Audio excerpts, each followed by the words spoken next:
that want to see us succeed. Right now, 9, 10 years later, we're one of the most respected organizations in the whole NAHL, and we get to play in front of the beautiful, Pepsi Arena here at the Mesa, and we have a good thing going, and we want to continue to get better, or we want to be the best at what we do.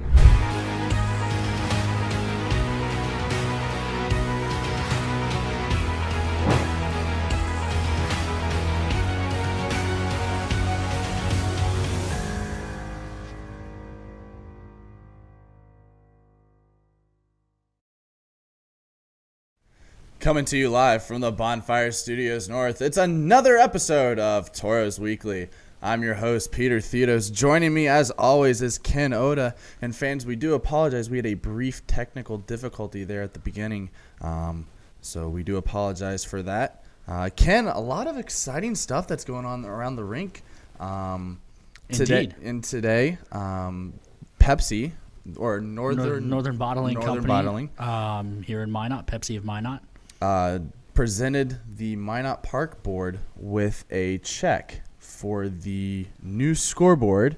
That was the check that was presented today for $250,000 to cover that new scoreboard. Indeed, and it's going to be, having seen the renderings of it, it is going to be beautiful. I can't wait to get to play with it. It's going to be amazing, and it's just going to help, once again, put the Mesa Arena above everywhere else. Well, if fans were just watching that recruiting video that we debuted leading into the show, Brad Porter, who he calls himself the bus driver, but he's our representative on the board of governors. He's a member of the ownership group. He talks about wanting to treat players the best, be the best at everything we do, whether it's on the ice, off the ice, front office, all of it. And our facility, as he mentioned, the Trinity training room, the workout room, our locker room, and our guest that we'll be bringing in here shortly will be able to attest to it, I think is without a doubt the best in the Central Division. Exactly. So huge shout out to PRNA, once again, doing a fantastic job putting that together. We talked to him multiple times. We made a couple different changes after. Obviously, the coaching change, the recruiting changes. video needed to be shuffled up, but and they worked with it, and I think they did a great job. Great job by Amanda and Lee over at PRNA, and then again, thanks to Pepsi, as we talked about the facility. It's the Pepsi rink at Mesa Arena for a reason. They put a lot of money into the building when it was first being built, and now here we are, I think, going into season 4 or 5 in that building, and we're going to have this beautiful new scoreboard that I think will be unmatched, at least in the Central and Midwest, as far as the NAHL is concerned. And Ken, we got some news that we'd like to announce. Some big news. As you may have seen in the social media post today, the team captain for the 2020-2021 season was named. Yes, last Thursday we talked about it on social as well. We had a full team Zoom meeting with players and staff and the coaches, and head coach Shane Wagner settled on a captain early, wanted to set the tone for the season coming in, and I don't think there was a better choice that could have been made. No, so this name will be added to the list. The previous captains, as Mr. Jay Buchholz is now going to be your team captain for the 2020-2021 season. Jay, or Captain Jay Buchholz, welcome to Tauros Weekly. Thank you. Thanks for having me. What does it mean to be named the 10th captain in team history? No, it means a lot. With Minot being such a great organization, the community behind us through everything. It's really special, and with it being the 10th anniversary, it's that much. It means that much more to me. You're the second captain in a row from that area, taking the C from Cole O'Connell, a longtime friend of yours. What does it mean to you to get it from him? And was there anything he taught you as captain the last year that you'll take with you moving forward? It means a lot. Cole's a great leader, and I kind of want to do the same things he does and kind of lead by the same way. And just the way he treated all the guys around the locker room, just in the community and everything. I want to follow example, and I just want to do the same things he does for sure. Talk about your leadership style for a second. You say you want to lead like Cole does. For people who weren't inside the room or weren't riding the bus like Peter and I this year, talk a little bit about how you plan to lead going forward. You know, I'm a big room guy. I'm going to pick the guys up for sure, and I'm going to always stay positive and just do anything I can help the guys and the team do the best we can for next year. And, you know, I like to lead by example as well, and I think I can do that. You know, this isn't your first time actually being a leader. You're not it's being captain's obviously a big promotion, but you were the assistant captain last year. Yeah. What was that? Did you think you were going to be named captain or anything like that? Did you freeze up on us? I think oh, there he is. I kind of thought I maybe had a chance. You know, it's still definitely up in the air, and a lot of guys on the team could definitely get that role on the team. But you know, I'm pretty excited for it. You've got a veteran group coming back. Get going. Did he give you any reasons why he chose you? He didn't really give me too many reasons. He just said he thinks it's a good fit, and I think I'm pretty excited about it. Speaking of Wags, he's obviously been named the head coach. What was your reaction to that decision and that announcement? I'm pretty excited. You know, Marty was a big part of our team, and with him taking that step, but I think Wags is going to do a really good job, and I think he's going to fill in just fine.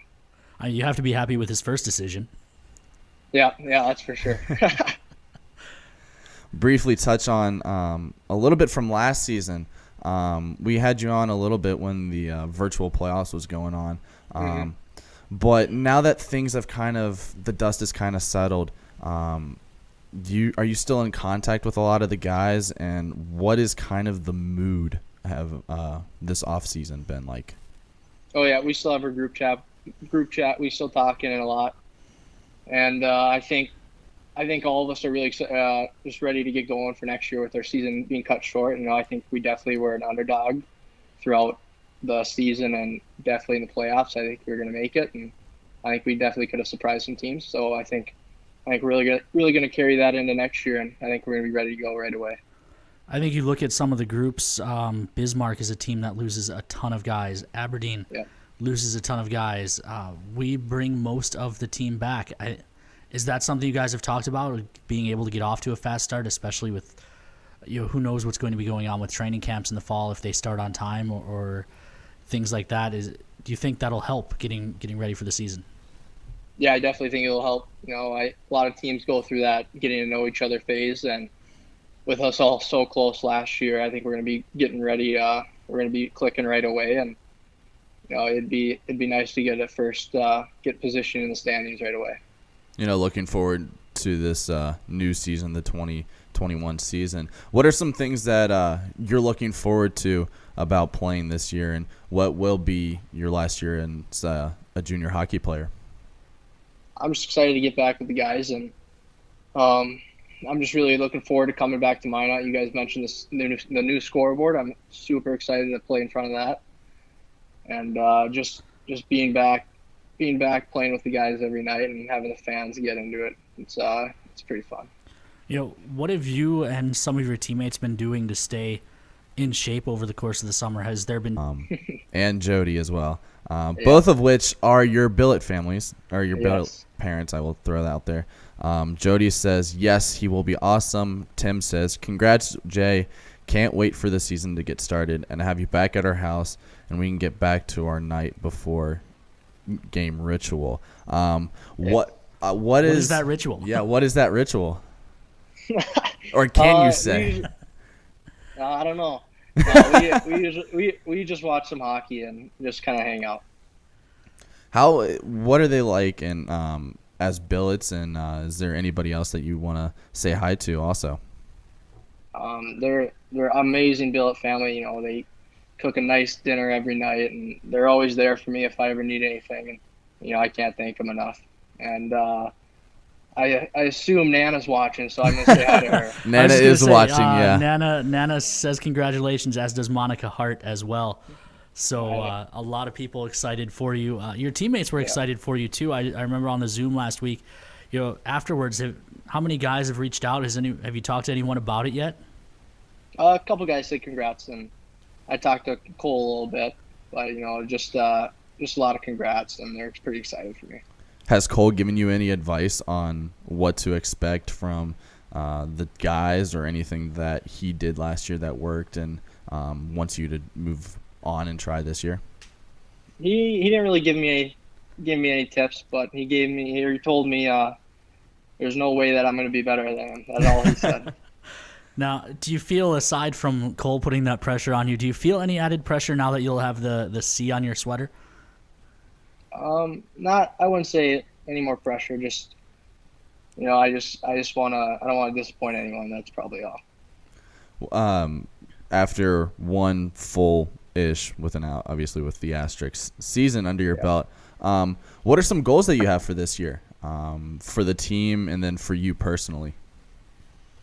Personally, I want to have a pretty good year and hopefully make a Division I commitment by the end of the year. But for the team-wise, I think with the veteran group we have coming in, I think we can really make a run in it. So first get the Central Division, and then from there on for the Robertson Cup. It's a long path. Now having played a couple of years of junior, what will you take as a veteran that you might pass on to some of the new guys who come in and are making that jump from playing high school or youth hockey to the grind that is a full North American League season? I would say just play your game, stay confident, and a big thing is just confidence. You go out there and you're not really feeling your game, you're not going to play well. But I think just take it in. I played 3 years. This is going to be my third year juniors, and it's went by fast. And a lot of people are going to say just cherish the moments. I'm going to put you on the spot here. We didn't. For fans who don't know, we often tip the guys off on these questions, but I just had one pop into my head that we didn't get to give you a tip on. It seems like a lot of guys make a big jump between their first and second year of junior. Just that knowing what to expect and being in the same place, not having the weirdness of moving into a new house and all that stuff. So if you were going to pick one of your teammates who you think is going to make a big jump next year, it doesn't have to be one, maybe one or two guys who you think, obviously you had a great year last year. Your numbers were fantastic. If you make a jump, it'll be amazing. But some of the guys who maybe... Are you saying he's not going to? I'm saying he doesn't need to. I'm saying some of the guys who maybe will be stepping into bigger roles that they didn't have last year. Who do you think on the team might be a guy to watch out for like that? I think Braden Bartu. He definitely started finding his confidence towards the end of the year, and he didn't really get too many opportunities to play, and he really stuck with it, and he always stayed positive and supported the guys. And this year, I think he's really going to get a shot. I think he's going to step up, and he's going to play with some confidence. He'll be fine. I like it. I do too. Jay, we really appreciate you coming on the show, bud.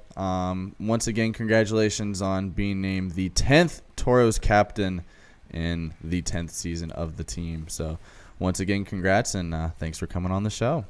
Yeah, thanks for having me, guys. Alrighty, that is 2020 and 2021 captain Jay Buchholz coming on the show. I'm excited for the kid. I don't really think at the end of the season that there was any question who should be the captain for next year. So it's a different coaching staff with Marty leaving and Wags taking over, and I like that Wags everyone knew who it should be, and rather than wait and let it drag out and have the team vote, he made the decision, and I think it'll be good to have that leadership set. I think so too, and I think he's going to be an excellent captain. After everything that happened last year, I think this is definitely going to be the right decision to make, and I think he's definitely going to lead this team and keep everyone's mind straight. There's still a lot of uncertainties that are going on through the off season and even once the season starts, and I think this is definitely the right guy to have lead this team and have the C on his chest. Certainly, you look at the history of our captains from Ben Hughes and Derek Tilke the first year, kind of splitting duties after a trade, Tim Donahue, John Lazat, Jared Brent, Jacob Diddle, Alex Adams, Fritz Belisle, and then last year Cole O'Connell, the 9 guys who have been captain before him. A lot of different styles of play, forwards, defensemen, different positions, but the one thing all 10 of those kids have in common, they've all been really good locker room guys, good kids, and I think Jay will continue that tradition, so I'm looking forward to all the guys getting back to Minot and seeing how Jay grows into the role. Exactly. I completely agree. That's another episode of Tauros Weekly. Thank you once again to our tech guy behind the scenes, Sean Bakov, and once again doing a fantastic job. Producer director, exactly. That's Ken Oda. I'm Peter Theodos. We'll see you next week.